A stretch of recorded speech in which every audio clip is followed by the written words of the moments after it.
इसमें हमारी गलती है कि हम सुंदर हैं या बदसूरत हैं? ये मैंने नहीं कहा बेटा, ये चाणक्य कहते हैं। सवाल है। मेकअप तो शादी के बाद उतर भी सकता है, लेकिन जब लड़के की असलियत सामने आती है, वो दहेज के लिए मारता है और उसका असली जो रूप होता है वो तो ऐसे दहेज वाले से शादी करो क्यों? पहले थोड़ी ना पता चलता है, शादी नहीं, से पानी पहले पियो, पता छान ही के नहीं शादी चलता। करो जान के। मेकअप करना चाहिए, पर आंखों के ऊपर जो लाल पीला हो जाता है ना, वो थोड़ा पुरुषों को डरावना लगता है। लेकिन मेरे पति तो कहते हैं तुम्हारी आंखें गाजर लगाकर बहुत सुंदर लगती हैं। मेकअप लिमिट में करना चाहिए राधे कृष्ण महाराज जी। आप भी डर जाते हैं क्या? बिल्कुल डर लगता है मुझे भी। गुरुजी आप तो लड्डू गोपाल जी से कहिए फिर सुंदर लेडीज या सुंदर गर्ल्स बनानी बंद कर दे, क्योंकि वही कर सकते हैं ऐसा। हमसे गलतियां होती हैं और लाख बार होती हैं और लाख बार होंगी तो एक बात अच्छी है कि महाराज जी ने अपनी गलती भी मानी। तो इसलिए गुरुजी भी खुद मेकअप करे हुए हैं। गुरुजी के बाल इस तरह से लग रहे हैं जैसे वो करली पंप करवा के आए हैं। ऐसे ही है नेचुरल मैया, ऐसे ही है। अच्छा, आप कहो तो धुल के दिखा दूं आपको। क्या जादू टोना होता है? तो हाँ होता है। आपने कभी होते हुए देखा है जादू टोना? बंगाल का जादू बहुत फेमस सुना था मैंने। सुना नहीं, देखा है? नहीं, देखा नहीं मैंने। नमस्कार, स्वागत है आप सभी का जी न्यूज के खास कार्यक्रम चक्रव्यूह में महाराज।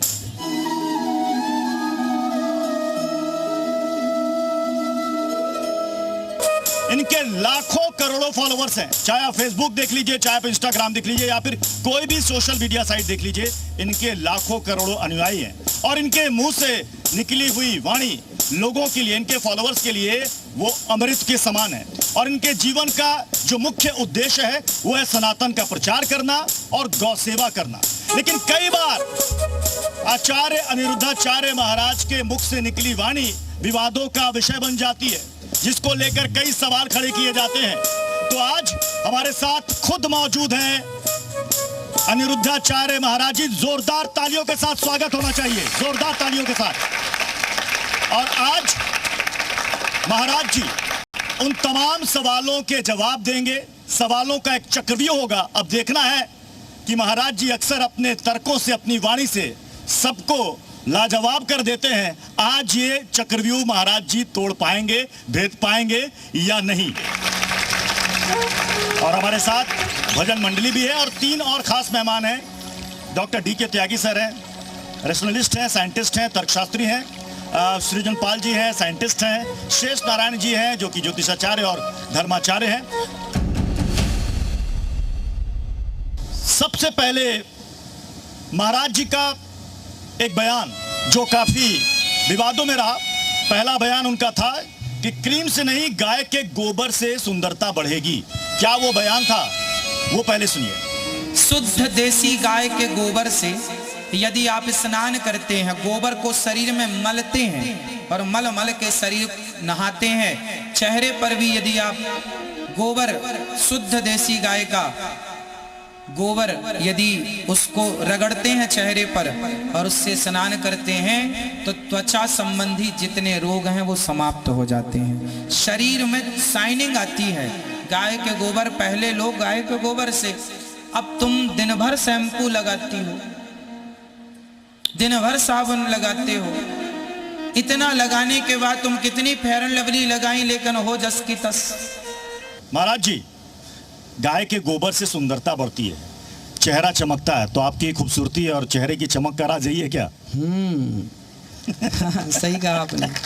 हम भारत के लोग हैं ना, और हमारे भारत में गाय को माता कहा जाता है। तो जिस देश में गाय को माता कहा जाता है, उस देश में माता का सम्मान कैसे होगा? हमारे यहाँ केमिकलों के बल पर ये भारत नहीं टिका। ये भारत का अस्तित्व है तो गाय के बल पर है। जब हमारे देश में भरपेट लोगों के पास खाने को अन्न नहीं हुआ करता था, तब गाय अपने दूध से, अपने मक्खन से, अपने दही से पूरे भारत का पेट भरती थी। आपको एक बात पता होगी, जब देश के प्रधानमंत्री पंडित श्री लाल बहादुर शास्त्री जी हुआ करते थे, उस समय भारत में अमेरिका से गेहूं मंगाया जाता था। कुछ मैंने ऐसा सुना है। तो उस समय हमारे भारत में भरपूर गेहूं नहीं था। मतलब पुराने, आज के 100 साल 50 साल पुराने लोगों से पूछो तो भरपेट खाने की व्यवस्था हमारे यहाँ नहीं थी, इतनी गरीबी थी। उस समय भी जहाँ खाने को पृथ्वी अन्न नहीं देती थी, उस जमाने में गाय ने हम सबको दूध दही घी पिला पिला के हम सबके प्राणों की रक्षा की है। जब भगवान श्री कृष्ण को उठाकर पूतना ले गई तो मैया यशोदा ने, भागवत जी में लिखा है, मैया यशोदा ने कन्हैया की नजर गाय के पूंछ से उतारी और गौ माता के गोबर से और गौमूत्र से भगवान श्री कृष्ण का स्नान कराया। ये भागवत जी में लिखा है, मैया यशोदा ने। मैया यशोदा ने। ये आपने कहाँ से सुना कि गाय के गोबर लगाने से चेहरा खिल जाता? सुना नहीं, पढ़ा। अच्छा, पढ़ा है? पढ़ा भागवत जी में जी। डीके त्यागी सर, आपने कभी सुना है कि गाय के गोबर मल लेने से, चेहरे पर लेप लगाने से सुंदरता बढ़ जाएगी? बोलिए सर। देखिए, ऐसा है कि जो गोबर है उसमें एक एंटीबायोटिक प्रॉपर्टी तो है, लेकिन जैसा कि अनित जी कह रहे हैं, शुद्ध देसी गाय, लेकिन आज की तारीख में हमारे पास शुद्ध देसी गाय का स्ट्रेन ही नहीं बचा है, सारी मिक्स वैरायटी है। और उसके गोबर से आप देखें, उसको आप नाक के पास नहीं ला सकते। दिल्ली में जितनी गाय घूमती हैं जी, क्योंकि वो ना तो उसको उस तरीके का भोजन मिलता है, कुछ भी गंद वो खाती है जी। उसके गोबर से अगर वो आपको रास्ते में कहीं पड़ा है, आप रुमाल रखकर गुजरते हैं, तो क्या उस गोबर से आप नहाना पसंद करेंगे? खासतौर पर लड़कियां और महिलाएं अपने चेहरे को लेकर बहुत ज्यादा केयर करती हैं। कभी लगाया चेहरे पर? स्मेल होती है और हाइजीन नहीं होता। नहीं। आपने लगाया? कभी नहीं, कभी नहीं।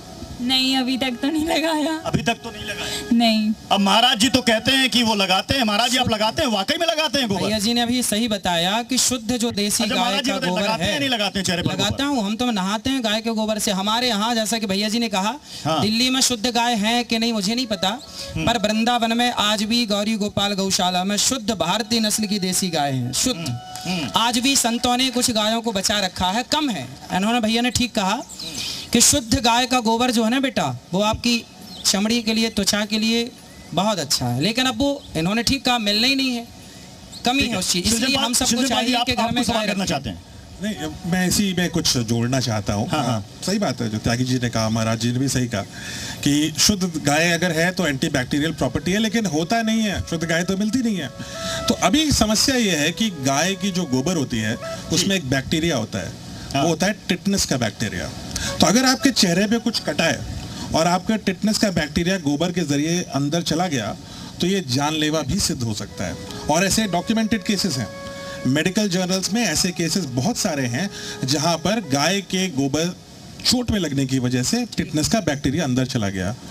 तो अब शुद्ध गाय कैसे ढूंढेंगे, वो तो महाराज जी बेहतर बताएंगे। गाय इसलिए हमारे पुराने बुजुर्गों ने घर में सबने गाय रख रखी थी, और जब घर में गाय थी तो गाय का संरक्षण, संवर्धन सब कुछ था। आज हम लोगों ने कुत्तों को रखना स्टार्ट कर दिया, गायों को गलियों में छोड़ दिया, तो आज गायों की दुर्गति है। अब आने वाले टाइम पे शुद्ध देशी गाय मिलना मुश्किल हो जाएगी। जैसा कि गुरुजी ने कहा कि भागवत गीता में लिखा है कि मैया यशोदा ने कृष्ण जी को नहलाया था, पर इससे यह तो सिद्ध नहीं होता ना कि उससे आपकी सुंदरता बढ़ती है, सौंदर्यता बढ़ती है।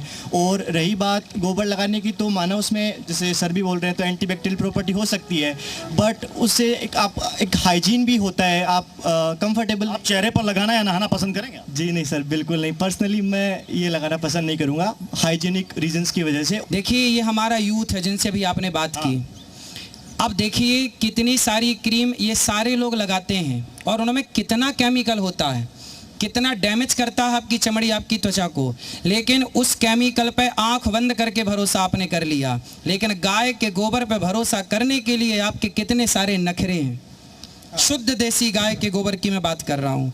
आज के यूथ को समस्या क्या है, हमारे भारत के यूथों को ये बताया ही नहीं गया कि गाय के गोबर में शक्ति क्या है, पढ़ाया ही नहीं गया। गावो विश्वस्य मातरः, गाय को माता क्यों कहा जाता है? आप अपने पिता के पिता कभी मिलेंगे नहीं, चूंकि फिर भी दादा परदादा जो जीवित हों, बूढ़े, उनसे पूछना कि भाई जब घर में खाने को नहीं था तब पहले के लोग ना एक एक गिलास घी पीते थे। आपने कभी सुना होगा पुराने बुजुर्गों की बातें। तो वो कैसे? क्योंकि भरपेट अनाज नहीं था, सिंचित जमीन नहीं थी, तब गाय ने हम सबको प्राण दान दिया, रक्षा की।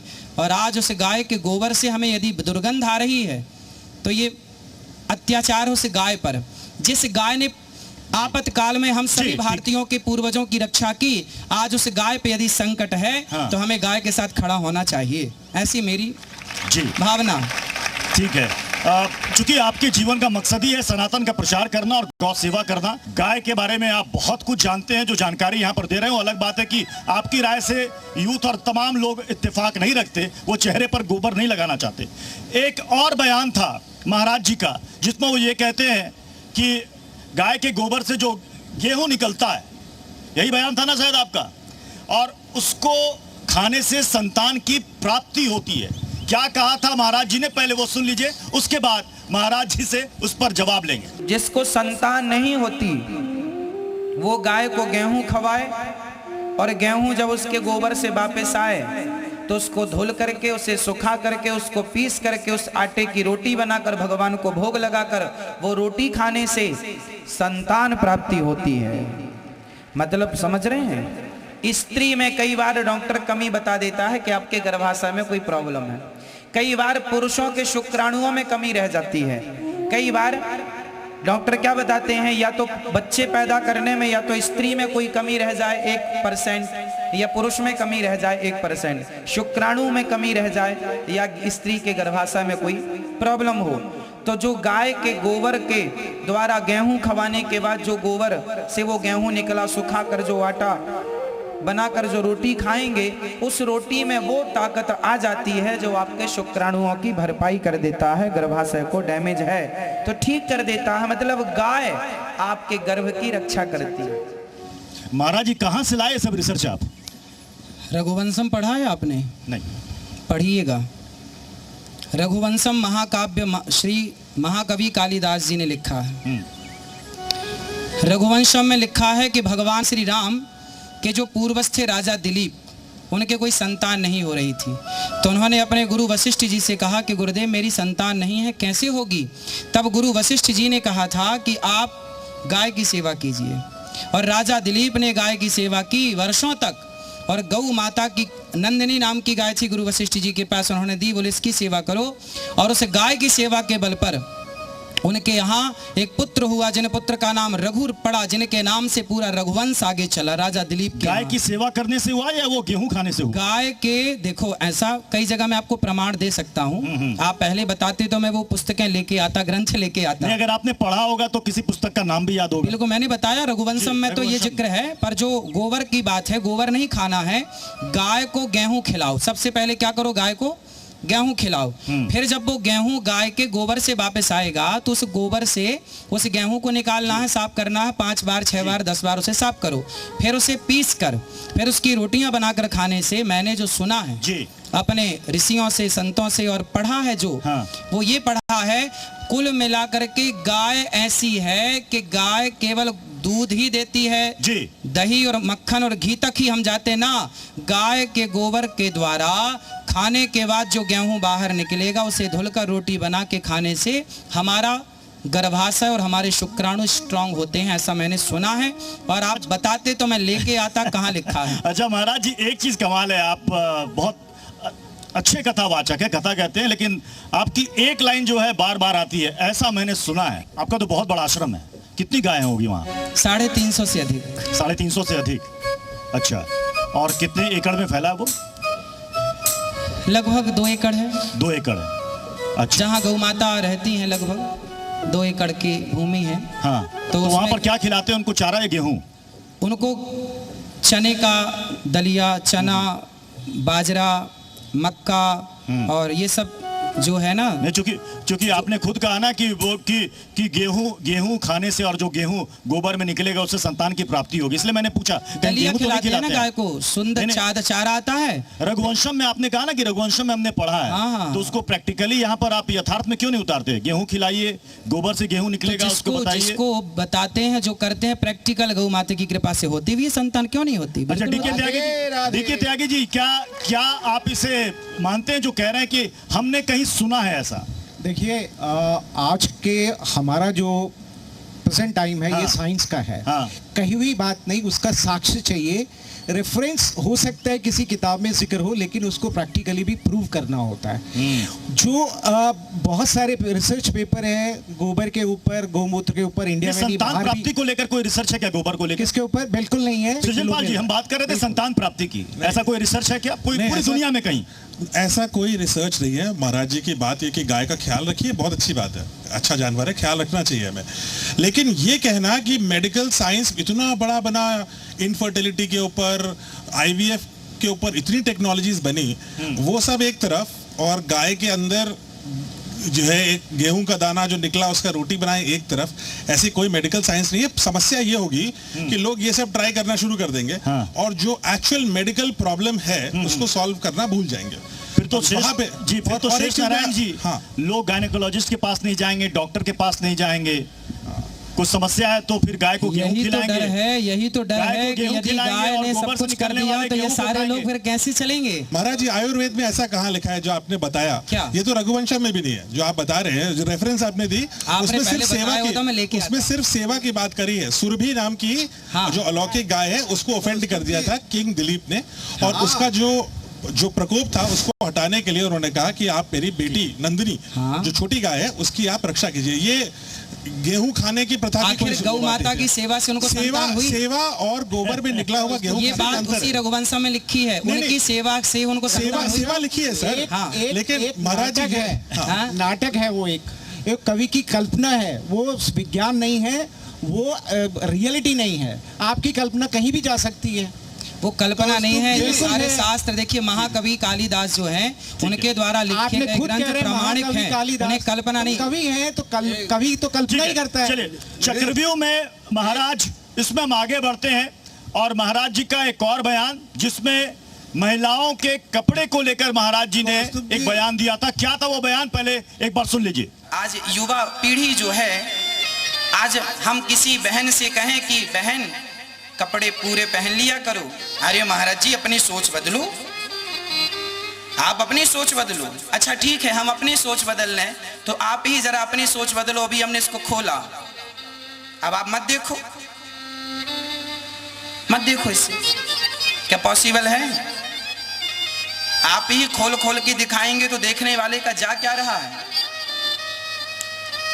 इसीलिए कहा करता हूं कि मर्यादा में रहना सब प्रकार से सही है। सहमत है महाराज जी किस बयान से? बिल्कुल नहीं, मर्यादा तो आंखों में होती है, कपड़ों में नहीं। बिल्कुल सही कहा उसने, मर्यादा बिल्कुल आंखों में होनी चाहिए, कपड़ों में नहीं, लेकिन जगह के हिसाब से कपड़े पहनने चाहिए। महाराज जी आपने सुना? अब देख लीजिए, आज की यूथ है ये सब सताए हुए हैं बॉलीवुड से बॉलीवुड के सताए हुए हैं ये सब। पुरुष अर्धनग्न होकर घूमे तो गलत है। मैंने बॉलीवुड में एक घोड़े ने निर्वस्त्र होकर फोटो खिंचाई थी, उसके बारे में मैंने बोला था। अच्छा, सारी बंदिशें महिलाओं पर ही क्यों? नहीं, पुरुषों को लिए बोलता हूँ ना। महाराज जी आपके लिए एक सवाल है। जी महाराज जी, मुझे ये पूछना है कि अगर मैं पूरे कपड़े पहन लूंगी कि तो आप गारंटी दे सकते हो कि कोई मुझे नहीं देखेगा, मेरे पीछे नहीं आएगा? बेटा, हमारे बाप दादों ने, तुम्हारी दादी अम्मा ने तो यही सिखाया कि बेटा पूरे कपड़े पहन के निकला करो। अब तुम्हें ही निकलना है तो मैं थोड़ी पकड़ने आऊंगा। लड़कों को भी तो सिखाना होगा कि पूरे कपड़े पहने, जितने पहने देखो मत, अपना काम करो। तो बेटा आप बिल्कुल मत पहनो, हमें क्या दिक्कत है? हम थोड़ी रोकने आएंगे कि पकड़ने आएंगे। हमारा तो धर्म है समझाना। गुरुजी, हम दादी नानी समझाती है बेटा गलत नहीं, गलत नहीं, बस। गुरुजी, मेरा आपसे प्रश्न है, अभी हम इस युग की बात करें, यहाँ पे रेप एक महीने भर की लड़की होती है उसके साथ भी होता है, एक औरत ने बुर्का पहना है उसके साथ भी होता है, तो इसमें दोष हमारा है कि मर्दों का है या उनकी नजर का है? बहुत इम्पोर्टेंट सवाल महाराज जी। अभी आप कह रहे थे वस्त्र के बारे में। ये दोष पता है कहाँ से पैदा हुआ? देखो, हमें हर बीमारी की जड़ में जाना चाहिए। ये बीमारी आई कहाँ से? आज के 50 साल पहले, 100 साल पहले क्या रेप की घटनाएं थी भारत में? रही होंगी, हम ये नहीं कहते कि नहीं थी ना के बराबर, बिल्कुल थी, कम थी बेटा। आज यदि 10% रेप है तो उस जमाने में 1% से भी कम था। हम ये नहीं कहते कि नहीं था, लेकिन आज ये घटनाएं क्यों बढ़ी? क्या इस पर विचार नहीं करना चाहिए? कहाँ से बढ़ी?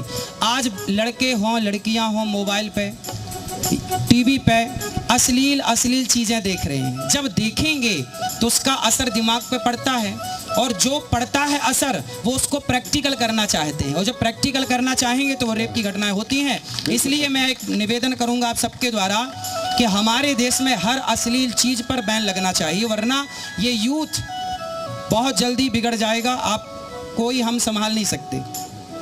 ठीक है, देखिए आपने यूथ की चर्चा की ना, यूथ से ढेरों सवाल है महाराज जी। आजकल के लोग अपनी माँ की इज्जत नहीं करते, जो पैदा करते हैं उसको रास्ते में छोड़ के आ जाते हैं, और आप कहते हो कि गाय हमारी माता है। असल माता